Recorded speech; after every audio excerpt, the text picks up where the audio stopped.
This is the Fucare Libra 1200W electric bike. What really stands out when you first see this e-bike is its fat tires.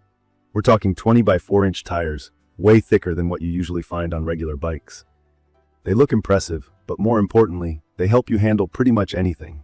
Gravel, grass, sand, even some mild off-roading. I remember being unsure at first about how well these chunky tires would deal with loose surfaces, but after a few rides, I found them super stable, even on softer ground or bumpy trails. The whole frame has a pretty bold design. I'd call it robust, maybe even a bit rugged, but without looking clunky. The low step-through frame is ergonomic and makes getting on and off much easier. I'm not the tallest person, and I really appreciate not having to swing my leg all the way up. The aluminum alloy keeps the bike sturdy but adds some weight. You'll definitely notice it if you need to carry the bike up some stairs. It weighs about 80 pounds, which is more than your average bike. So that's something to keep in mind if you frequently need to move it around when it's not being ridden. Key features here start with that motor, a 750-watt geared hub with a peak of 1200 watts. It means the Fucare Libra is a true electric bike, not just an average pedal assist city commuter. What that meant in my experience is you get some real acceleration, and it helps a lot going up hills, even with two people riding at once.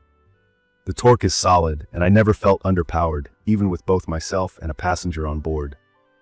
Just to clarify for any beginners, a hub motor means the main electric motor is built into the wheel itself, making everything more compact and reliable.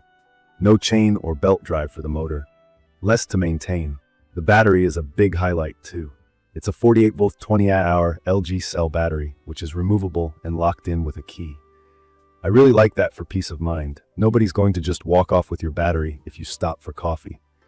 Charging is straightforward, and range anxiety isn't really a thing, unless you're looking to ride all day without ever stopping.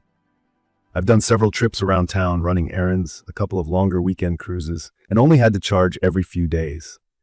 Official range is up to 80 miles if you use the lower pedal assist setting, but I found I was getting closer to 50 to 60 miles when using more throttle. Still, that's absolutely plenty for most folks.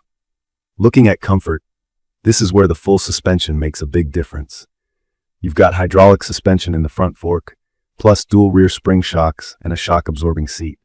At first, I wasn't sure if all that suspension would really matter to me, since I mostly ride on pavement, but after a few unexpected potholes, I was glad it was there. The ride is smooth, and it really takes the edge off bumpy roads and rough alleys. I even did some light trails just because the fat tires and suspension were inviting me to test them, and it definitely held up well. From my experience, stopping power is just as important, and the hydraulic disc brakes are solid.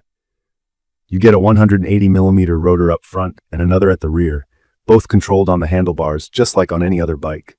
Strong braking, especially on a heavier e-bike, is key for safety.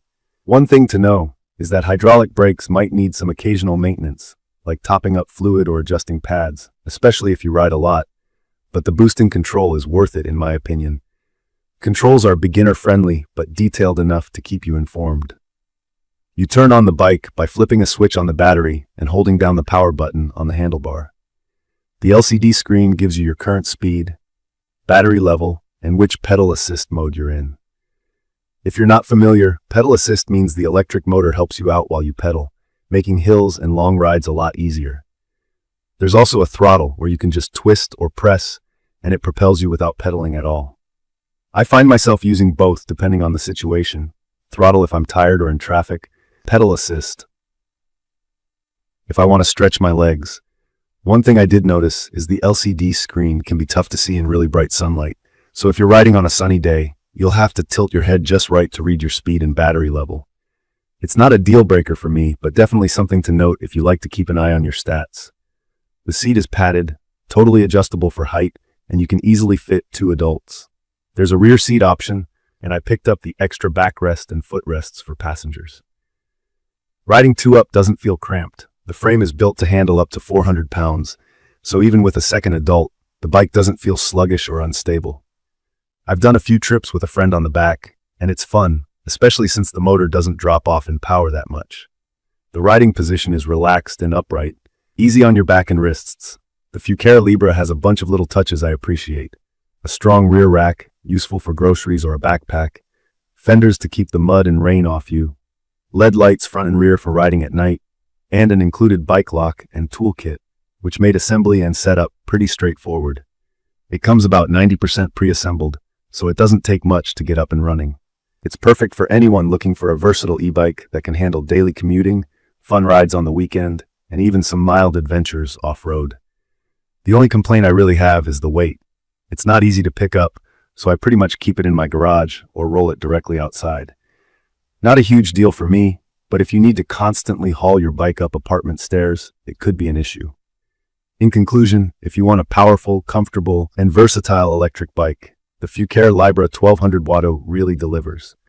The fat tires help with stability on all surfaces, the full suspension keeps things comfortable, and the battery life and power mean you're not worrying about range or going up hills. I'd recommend this for anyone who wants to get out, explore, or just make daily commutes a lot more fun, with enough space and weight capacity to bring a friend along. There are some small things, like the weight and the LCD screen visibility, but none of them are deal breakers for me. If you're a first-time e-bike rider or looking to upgrade, it's definitely worth considering. To learn more about the Fucare Libra 1200W electric bike, please check the comments section. Thank you for watching.